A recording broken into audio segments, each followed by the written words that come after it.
എസ്തേറിൻ്റെ പുസ്തകത്തിൽ നിന്നുള്ള വായന. അധ്യായം 1. അഹസ്വേരുസിൻ്റെ വിരുന്ന്.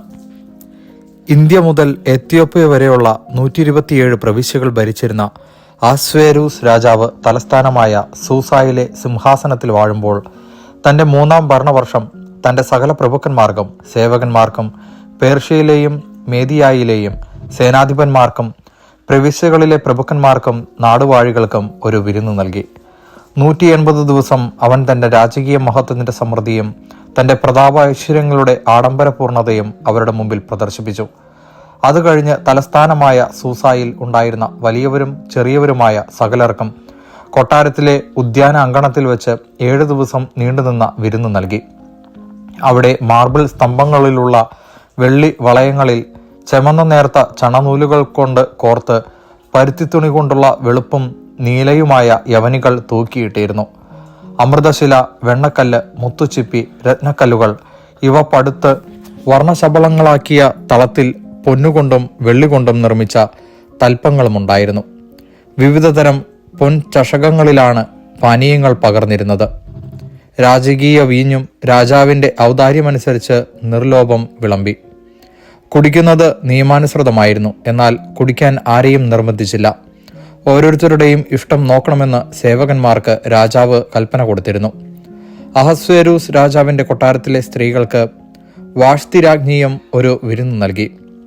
7-ാം ദിവസം രാജാവിൻ്റെ ഹൃദയം വീഞ്ഞു കുടിച്ച് സന്തുഷ്ടമായപ്പോൾ വാഷ്തി രാജ്ഞിയുടെ സൗന്ദര്യം ജനങ്ങൾക്കും പ്രഭുക്കന്മാർക്കും കാണിച്ചു കൊടുക്കുവാൻ വേണ്ടി അവളെ രാജകീയ കിരീടം ധരിപ്പിച്ച് രാജസന്നിധിയിൽ ആനയിക്കാൻ അഹസ്വേരൂസ് രാജാവ് കൊട്ടാരത്തിലെ സേവകന്മാരായ മെഹുമാൻ, ബിസ്ത, ഹർബോണ, ബിഗ്ത, അബാഗത്ത, സേധാർ, കാർക്കാസ് എന്നീ 7 ഷണ്ഡന്മാരോട് കൽപ്പിച്ചു. രാജ്ഞി കാഴ്ചയ്ക്ക് വളരെ അഴകുള്ളവളായിരുന്നു. ഷണ്ഡന്മാർ അറിയിച്ച രാജകൽപ്പന അനുസരിച്ച് വരുന്നതിന് വാഷ്തി രാജ്ഞി വിസമ്മതിച്ചു. തന്മൂലം രാജാവ് കോപിച്ചു. കോപം ഉള്ളിൽ ആളിക്കത്തി. നിയമത്തിലും ന്യായത്തിലും പാണ്ഡിത്യമുള്ളവരോട് ആലോചന ചോദിക്കുക രാജാവിന് പതിവായിരുന്നു.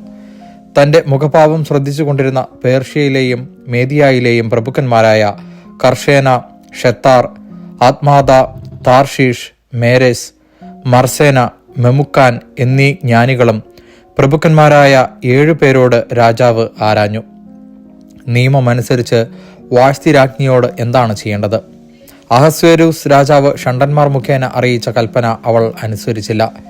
അപ്പോൾ മെമുക്കാൻ രാജാവിനോടും പ്രഭുക്കന്മാരോടുമായി പറഞ്ഞു, രാജാവിനോട് മാത്രമല്ല പ്രഭുക്കന്മാരോടും അഹസ്വേരൂസ് രാജാവിൻ്റെ എല്ലാ പ്രവിശ്യകളിലും നിന്നുള്ള സകല ജനങ്ങളോടുമാണ് വാഷ്തി രാജ്ഞി തെറ്റ് ചെയ്തിരിക്കുന്നത്.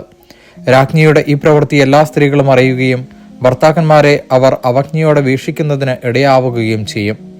അവർ പറയും, തൻ്റെ മുമ്പിൽ വരാൻ അഹസ്വേരൂസ് രാജാവ് വാഷ്തി രാജ്ഞിയോട് ആജ്ഞാപിച്ചു. അവൾ ചെന്നില്ല. രാജ്ഞിയുടെ പെരുമാറ്റത്തെപ്പറ്റി കേട്ട പേർഷ്യയിലെയും മേദിയായിലെയും വനിതകൾ അതിനെപ്പറ്റി ഇന്നു തന്നെ രാജാവിൻ്റെ സകല പ്രഭുക്കന്മാരോടും പറയും. അങ്ങനെ എങ്ങും വലിയ അവജ്ഞയും അമർഷവും ഉണ്ടാകും. രാജാവിന് ഹിതമെങ്കിൽ വാഷ്തി ഇനി ഒരിക്കലും അഹസ്വേരൂസ് രാജാവിൻ്റെ മുമ്പിൽ വരരുതെന്ന് ഒരു രാജശാസനം പുറപ്പെടുവിച്ച് അതിന് മാറ്റം വരാതിരിക്കത്തക്ക വിധം അത് പേർഷ്യക്കാരുടെയും മേദിയാക്കാരുടെയും നിയമങ്ങളിൽ എഴുതട്ടെ. രാജ്ഞിപദം അവളേക്കാൾ ശ്രേഷ്ഠയായ ഒരുവൾക്ക് രാജാവ് നൽകുകയും ചെയ്യട്ടെ.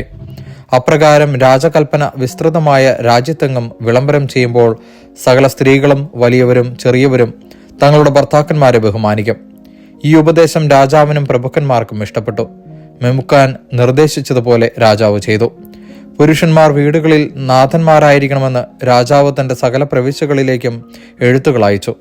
ഓരോ പ്രവിശ്യയ്ക്കും അതിൻ്റെ ലിപിയിലും ഓരോ ജനതയ്ക്കും അതിൻ്റെ ഭാഷയിലുമാണ് എഴുതിയിരുന്നത്. ദൈവവചനമാണ് നാം കേട്ടത്.